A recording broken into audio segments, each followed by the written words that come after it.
Good morning my dear friends, my dear students. कैसे हो आप लोग? अच्छे हो ना? और ये बात बताओ, जो आप लोग घर पे बैठकर जो पढ़ाई कर रहे हो वो ठीक से कर रहे हो ना? हाँ, मुझे पता है कि आप लोग ठीक से पढ़ाई कर रहे हो and I am very proud of you कि आप घर पे बैठकर भी अच्छे से पढ़ाई कर रहे हो। तो चलो आज हम लोग हमारे नेक्स्ट लेक्चर की ओर बढ़ते हैं। जो लास्ट लेक्चर में हम लोगों ने नया मेहमान, ये जो हमारा पार्ट था, ये जो पहला हमारा पार्ट था, वो हम लोगों ने कंप्लीट किया। आज के लेक्चर में हम लोग जो उसके क्वेश्चन एंड आंसर है, पेज नंबर 9 के ऊपर जो उसके क्वेश्चन एंड आंसर है वो हम लोग देखने वाले हैं। मैं ये स्टार्ट करने से पहले आपको एक बात बता दूं, आपसे आज से जो हम लोग क्वेश्चन आंसर डिस्कस करेंगे उसमें जो बातों बातों में ये जो सेक्शन होगा उसके क्वेश्चन एंड आंसर मैं सिर्फ आपसे डिस्कस करूंगी। वो आंसर लिखने की पूरी जिम्मेदारी आपकी होगी।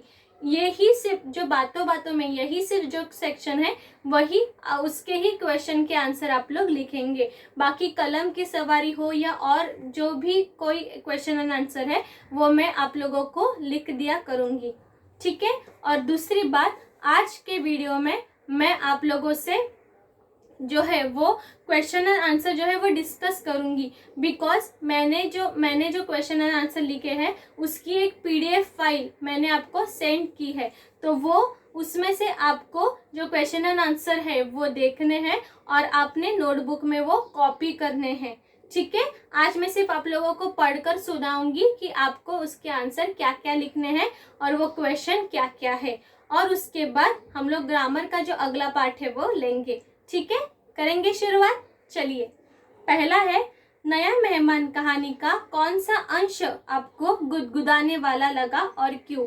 ये जो नया मेहमान हम लोगों ने ये जो पार्ट देखा उसमें से कौन सा ऐसा पैराग्राफ है, कौन सा ऐसा जो किस्सा है जो आपको वो पढ़ने के बाद आपको ऐसा लगा कि आपको बहुत हंसी निकल रही है, आप लोगों की हंसी जो है वो बंद ही नहीं हो रही है? ऐसा क्या आपने उसमें पढ़ा, ये आपको बताना है, ये आपको लिखना है। और क्यों ऐसा लगा ये भी आपको लिखना है, ठीक है?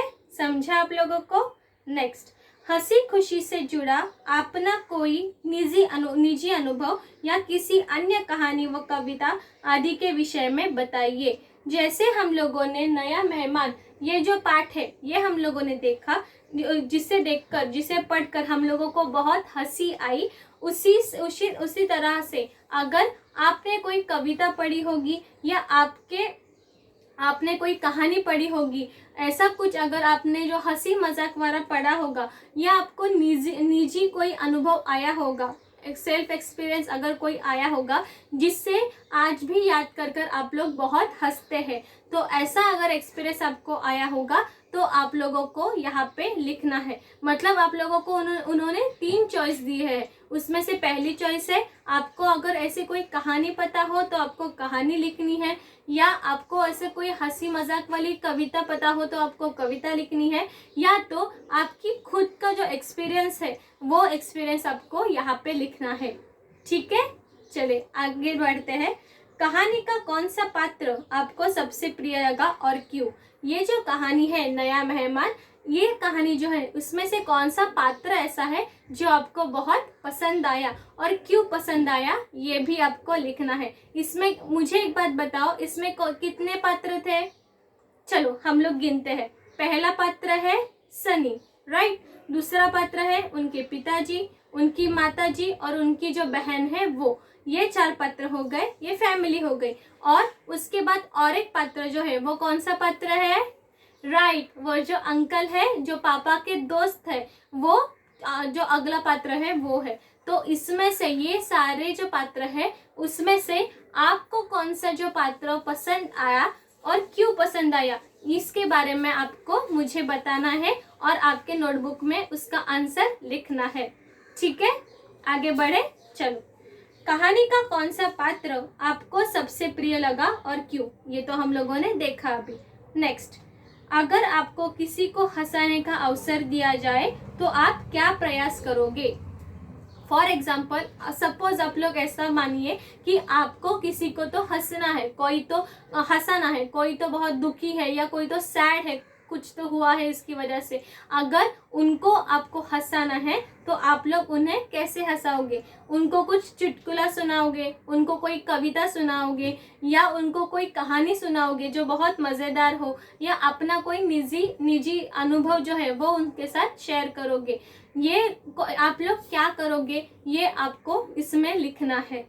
ठीक है, समझ में आ गए ये चारों के चारों क्वेश्चंस? आपको ये जो चारों क्वेश्चन है वो सेल्फ आप लोगों को खुद के बेसिस पे लिखने हैं, खुद को वो आंसर लिखना है और मुझे उसकी जो फोटो है वो फोटो भेजनी है। उसके बाद मैं वो चेक करूंगी और अगर आपने कुछ गलती की हो तो मैं उसे सुधारूंगी। ठीक है, समझ में आ गया आपको क्या करना है? अगले प्रश्न की ओर चलते हैं। अगला प्रश्न है कलम की सवारी। नए मेहमान को लेकर पापा के दोस्त को क्या गलतफहमी हुई? जो नया मेहमान आया था सनी के घर पे, उसे लेकर जो पापा के दोस्त थे उनको क्या गलतफहमी हुई, बताओ मुझे। चलो मैं आपको बताती हूँ। उसका आंसर हम लोग ऐसे लिखेंगे, नए मेहमान को लेकर पापा के दोस्त को गलतफहमी हो गई कि उनके घर एक नवजात शिशु ने जन्म लिया है। जो पापा के दोस्त थे उन्हें क्या उसे लेकर गलतफहमी हुई कि उनके दोस्त को ये गलतफहमी हुई कि उनके घर पर एक नवजात शिशु ने जन्म लिया है। पर ऐसा था क्या? नहीं। तो किसने जन्म लिया था? कुत्ते के बच्चे ने। ठीक है, बट आपको कुत्ते का बच्चे का नाम नहीं लिखना है, आपको बस इतना ही लिखना है कि नए मेहमान को लेकर पापा के दोस्त को गलतफहमी हो गई कि उनके घर एक नवजात शिशु ने जन्म लिया है। ठीक है, आगे आपको क्वेश्चन आंसर समझ में? अभी सेकेंड आंसर, पापा के दोस्त की गलतफहमी का अंत किस प्रकार हुआ? जो पापा के दोस्त थे उनको जो गलतफहमी थी उनको जो है वो उनको गलतफहमी, पापा के दोस्त थे उनकी जो गलतफहमी हुई उनका अंत कैसे हुआ, बताओ मुझे। राइट, पापा के दोस्त की गलतफहमी का अंत तब हुआ जब वे बधाई देने उनके घर आए और उन्होंने इस शिशु यानी कुत्ते को देखा। कब हुआ? पापा के जो दोस्त थे उनके गलतफहमी का अंत कब हुआ?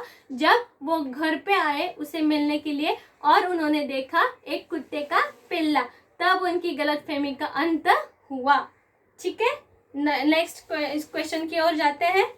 इस कहानी से मिलती जुलती कोई अन्य कहानियां कविता लिखे। आपको नेक्स्ट क्वेश्चन उन्होंने क्या पूछा है कि इसी कहानी से मिलती जुलती, मतलब जैसे ये कहानी है कि आप लोगों को इस कहानी से आप लोग बहुत हंसे या आपकी हंसी बहुत निकली, आप लोग हंसी से लोटपोट हो गए, वैसे ही कोई कहानी या कविता अगर आपको पता हो तो आपको वहाँ पे लिखनी है। पर ये जो क्वेश्चन है वो आप लोग नहीं लिखोगे, ये क्वेश्चन आप लोग स्किप करने वाले हो। ठीक है, चलो आगे। आशय स्पष्ट करें। आप लोगों को एक सेंटेंस दिया हुआ है, उसका आशय आपको स्पष्ट करना है। ठीक है, आप लोगों को इसके आगे भी एक सेंटेंस दिया जाएगा और क्वेश्चन ऊपर होगा आशय स्पष्ट करो। तो आपको वो जो सेंटेंस कौन सा है वो देखकर उसका जो आशय है वो लिखना है। तो यहाँ पे हम लोग पहला आशय कौन सा है वो देखते हैं। पहला है, आशय स्पष्ट करें। घर के नाम से मेरे दिमाग में बिजली सी कौंध गई। पहला आशय हम लोगों को क्या स्पष्ट करना है? घर के नाम से मेरे दिमाग में बिजली सी कौंध गई। ये जो सेंटेंस है, ये जो वाक्य है, इसका आशय हम लोगों को स्पष्ट करना है। तो उत्तर मैं आपके लिए पढ़ती हूँ, आप लोग ध्यान दीजिएगा। घर के नाम से मेरे दिमाग में बिजली सी कौंध गई। इस पंक्ति का आशय यह है कि सनी कुमार पिताजी के दोस्त से बात करते समय उन्हें घर का हाल बता रहे थे, तभी उन्होंने यह बात याद आ गई कि उनके घर में नया मेहमान आया है। क्या मतलब इसका?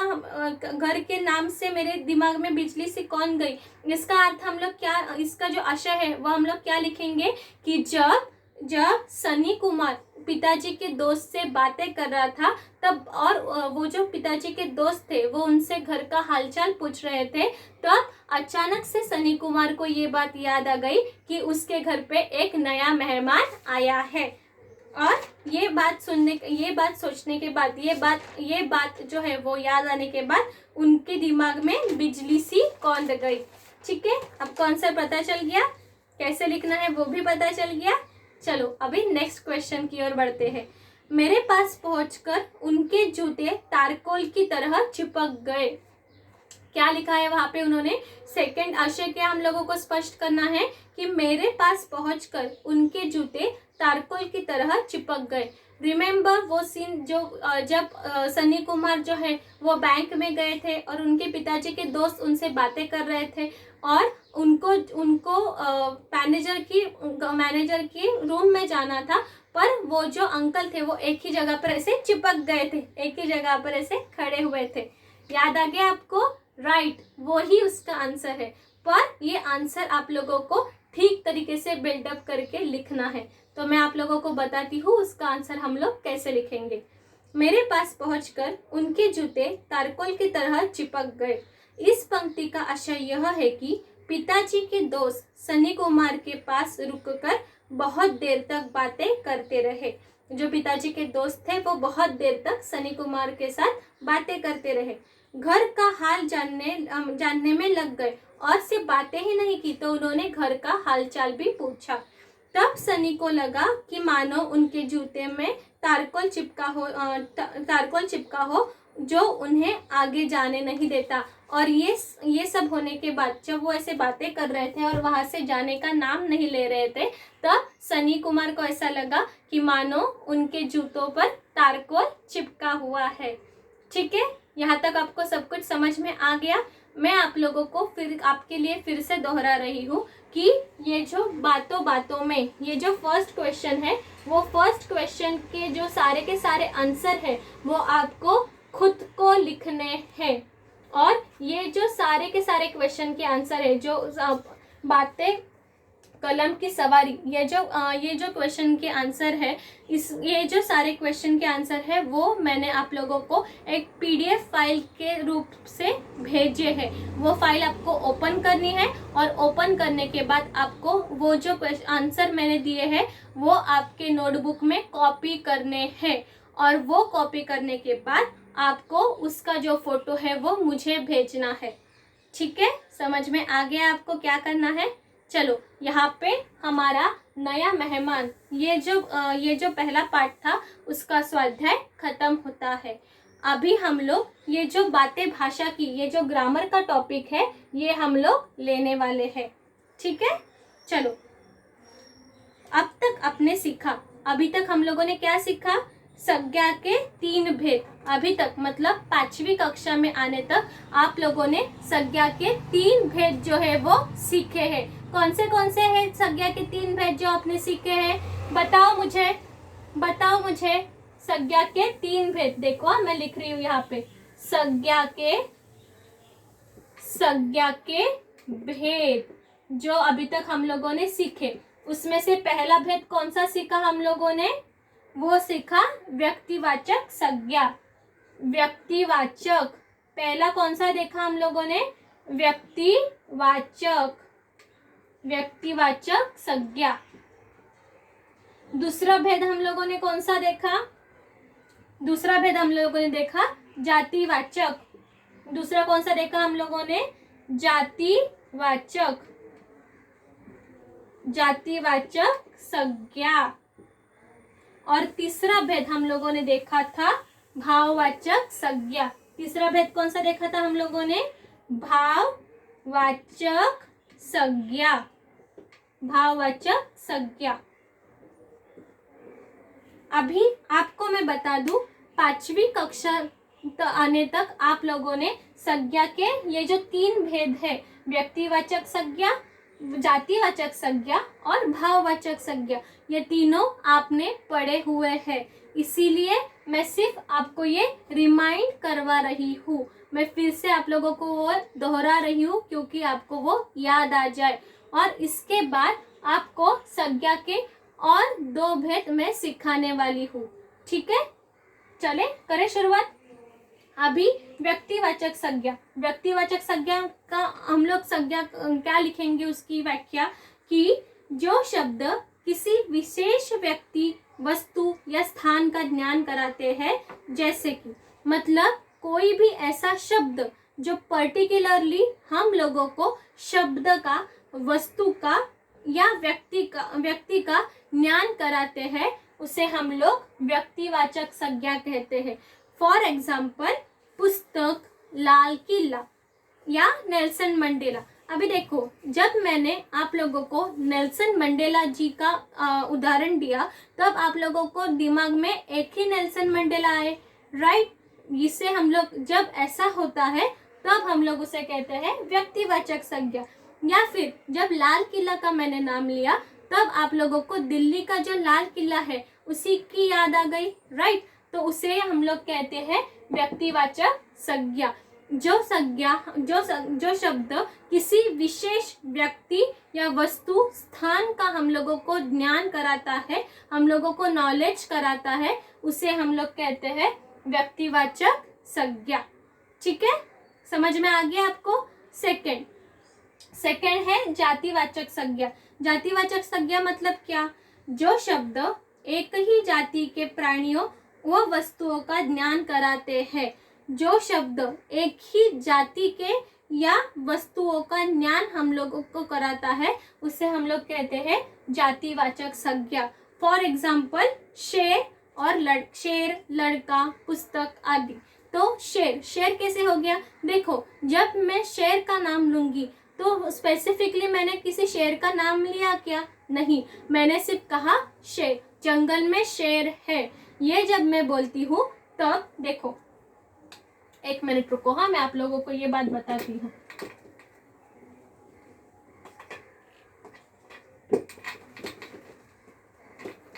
जब मैंने कहा कि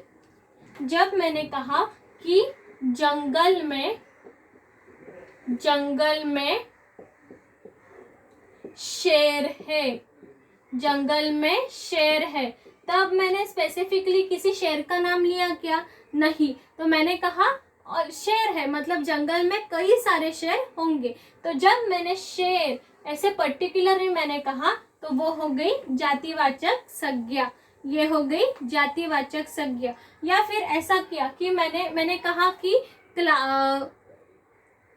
विद्यालय में बहुत सारे लड़के और लड़कियां जो है वो पढ़ते हैं, मतलब सीखते हैं। तो मैंने जब कहा कि विद्यालय में बहुत सारे लड़के और लड़कियां, तो मैंने किसी स्पेसिफिक लड़की या लड़का का नाम लिया क्या? नहीं लिया। तो वो भी हो गई जातिवाचक संज्ञा। अगर मैंने किसी स्पेसिफिकली लड़का और लड़की का नाम लिया होता तो वो जातिवाचक संज्ञा नहीं होती। ठीक है, समझ में आ गया। और तीसरी थी भाववाचक संज्ञा। भाववाचक संज्ञा मतलब क्या? जो अलग अलग मनोभाव, गुणों, अवस्थाओं का ज्ञान कराती है, जैसे हंसी, हरियाली, बचपन, बुढ़ापा आदि। मतलब भाववाचक संज्ञा हम लोग किसे कहते हैं? भाववाचक संज्ञा हम लोग उसे कहते हैं कि जो शब्द स्पेसिफिकली हम लोगों को अलग अलग मनोभाव मतलब क्या? मन की अवस्था। जैसे मन की अवस्था अनेक प्रकार की होती है। जैसे मुझे अभी हंसी आ रही है, मैं अभी सैड हूँ, मैं अभी दुखी हूँ, मुझे बहुत खुशी हो रही है। ये सब जो होती है वो होती है मन की अवस्था, जो अलग अलग होती है। और मन की अवस्था और अवस्था मतलब कौन सी? तो जो बचपन होता है वो बचपन ये एक अवस्था है। बुढ़ापा ये एक अवस्था है। जवानी एक अवस्था है। तो ऐसे अवस्थाओं का जो शब्द अलग अलग शब्द, मनोभाव मतलब जो हमारे मन के भाव है, वो गुणों का, जो अलग अलग गुण होते हैं हमारे पास उसका, और अवस्थाओं का ज्ञान कराते हैं। या अवस्थाओं का अगर जो ज्ञान कराते हैं उसे हम लोग कहते हैं भाववाचक संज्ञा। उसे कहते हैं हम लोग भाववाचक संज्ञा। जैसे हंसी ये एक मन की अवस्था हो गई। बुढ़ापा या बचपन, ये भी एक अवस्था हो गई जो हमारे जीवन की होती है। और हरियाली, हरियाली ये भी एक, ये हरियाली जो है वो एक गुण हो गया। ठीक है, तो आज तक मतलब 5th स्टैंडर्ड में आने तक आप लोगों ने व्यक्तिवाचक संज्ञा, जातिवाचक संज्ञा और भाववाचक संज्ञा ये तीनों देखे थे। ये तीनों आपने अभी तक देखे थे। अभी हम लोग उसमें संज्ञा के और 2 जो प्रकार है वो हम लोग देखने वाले हैं। तो चलिए देखते हैं हम लोग अभी संज्ञा के 2 प्रकार। उसमें से पहले प्रकार का नाम है समूहवाचक संज्ञा। समूहवाचक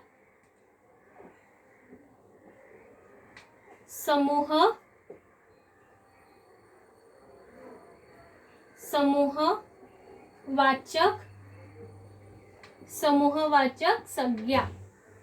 अभी समूहवाचक संज्ञा किसे कहते हैं हम लोग देखो, अभी समूहवाचक, समूह मतलब क्या? ग्रुप।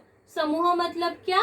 ग्रुप। तो इसमें ही इसका अर्थ छुपा हुआ है कि समूहवाचक संज्ञा का अर्थ क्या है? जो शब्द किसी समूह का ज्ञान कराता है, जो शब्द किसी भी समूह का ज्ञान हमें कराता है, उसे हम लोग कहते हैं समूहवाचक संज्ञा।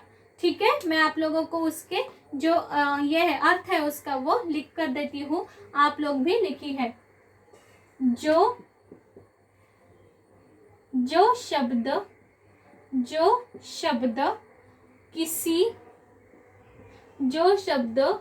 किसी समूह का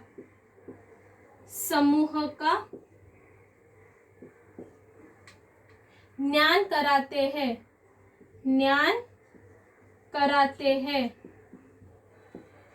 कराते हैं उसे हम लोग समूहवाचक संज्ञा कहते हैं। हम लोग लिखेंगे आगे, उसे समूहवाचक संज्ञा कहते हैं। उसे समूहवाचक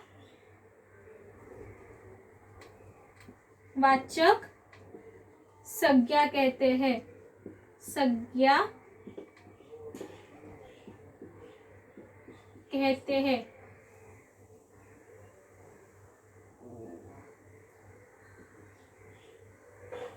कहते हैं। जो शब्द किसी समूह का ज्ञान कराता है उसे हम लोग समूहवाचक संज्ञा कहते हैं। इसका उदाहरण देते समय हम लोग किसका उदाहरण देंगे? सेना दल,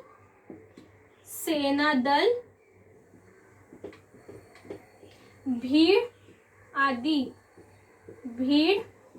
आदि। देखो, अभी समूहवाचक संज्ञा मतलब क्या? जिस शब्द से हमें किसी भी समूह के बारे में पता चलता है उसे हम लोग कहते हैं समूहवाचक संज्ञा। जैसे कि सेना दल, अभी आपको तो पता है सेना में कोई एक तो आदमी होगा नहीं जो वॉर लड़ेगा या युद्ध जो करेगा, तो उसमें कई सारे होंगे, तो इसलिए हम लोग इसे सेना दल को कहते हैं समूहवाचक। या भीड़, अभी देखो रास्ते में जब भीड़ होती है तब एक इंसान से भीड़ होती है क्या? नहीं, तो वो होती है बहुत सारे लोगों से। तो जब बहुत सारे लोग वहाँ पे एक साथ आते हैं उसे हम लोग कहते हैं समूह, और इसी के लिए कहते हैं समूहवाचक संज्ञा। आप लोग अगर ध्यान से देखोगे तो समूह में ही उसका अर्थ जो है वो छुपा हुआ है। ठीक है, आपको समूहवाचक संज्ञा पता चल गई? आपको समूहवाचक संज्ञा क्या है वो पता चल गई?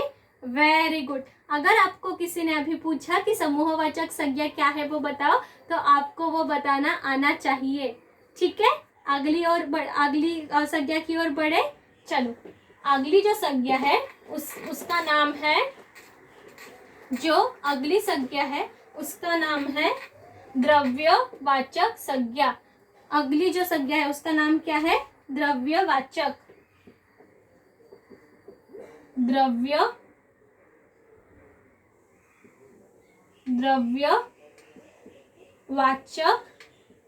संज्ञा।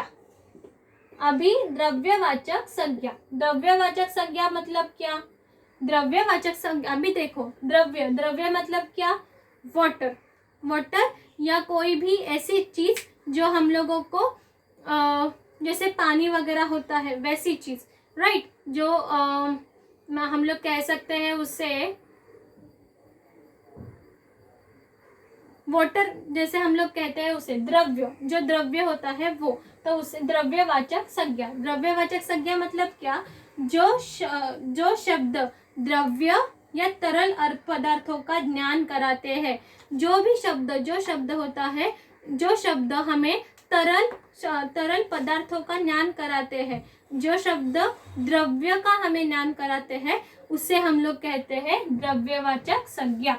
ठीक है, अभी मैं इसकी ये लिखती हूँ, जो शब्द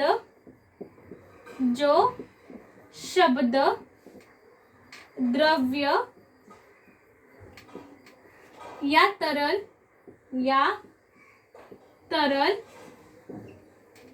पदार्थों का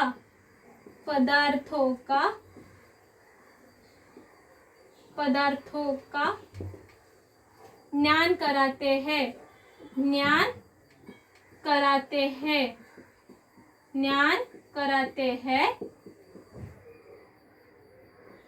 हैं, उसे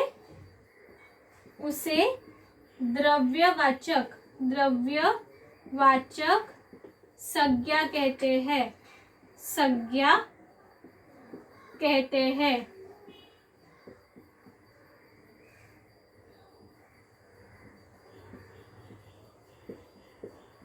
ठीक है, तो अभी उसका हम लोग एग्जाम्पल क्या लेंगे? तो इसका एग्जाम्पल जो है वो, इसका एग्जाम्पल हम लोग देंगे तेल,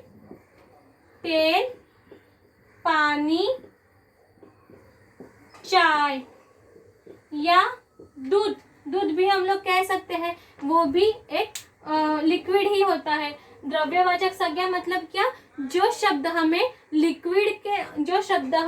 लिक्विड जैसे जो पदार्थ होते हैं उस शब्द का ज्ञान कराते हैं, उसे हम लोग कहते हैं द्रव्यवाचक संज्ञा, क्योंकि द्रव्य का मीनिंग ही होता है लिक्विड,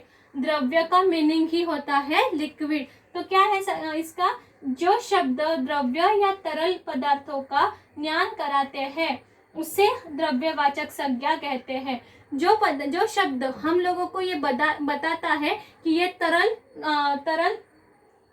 पदार्थ है, इस शब्द का हमें ज्ञान कराता है, उसे हम लोग कहते हैं द्रव्यवाचक संज्ञा, मतलब लिक्विड।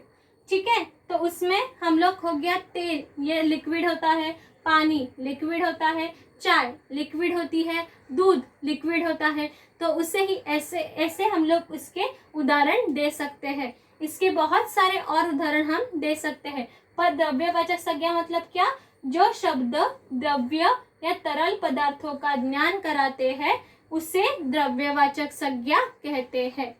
ठीक है, समझ में आ गया आपको? Very good. चलो, तो आज हम लोगों ने संज्ञा के 2 प्रकार और सीखे। पहला प्रकार था द्रव्यवाचक संज्ञा और दूसरे संज्ञा का प्रकार था समूहवाचक संज्ञा। आप लोगों ने ऑलरेडी 5th स्टैंडर्ड में आने से पहले व्यक्तिवाचक संज्ञा, जातिवाचक संज्ञा और भाववाचक संज्ञा, ये संज्ञा के 3 प्रकार सीखे हुए थे। तो उसमें हम लोगों ने एडिशन 2 प्रकार जो है वो सीखे। एक थी समूहवाचक संज्ञा और एक थी द्रव्यवाचक संज्ञा।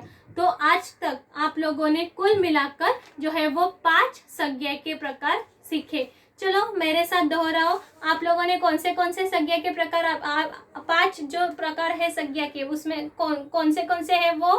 पहला प्रकार है व्यक्तिवाचक संज्ञा, जातिवाचक संज्ञा, भाववाचक संज्ञा, समूहवाचक संज्ञा और द्रव्यवाचक संज्ञा। वेरी गुड, आपको तो आ गया। Very good, I am so proud of you. तो आप लोग जो है वो यहाँ पे हम लोगों के जो संज्ञा के प्रकार थे, जो 2 एडिशन प्रकार थे वो खत्म हुए। और इसी तरह हम लोगों का जो पहला चैप्टर है नया मेहमान, वो चैप्टर खत्म हुआ है विथ क्वेश्चन एंड आंसर। और उसके साथ हम लोगों ने ये जो ग्रामर का पार्ट है वो भी सीखा है। तो अभी मैं आप लोगों को बता दूं कि आप लोगों को क्या करना है। आप लोगों को होमवर्क में ये करना है कि पेज नंबर 9 पर जो क्वेश्चन और आंसर है, पेज नंबर 9 पे जो क्वेश्चन है उसके आंसर, जो कुछ आपको लिखने हैं आंसर और कुछ मैंने आप लोगों को लिख कर दिए हैं, उसकी पीडीएफ भेजी है, वो कॉपी करके आपके नोटबुक में लिखने हैं।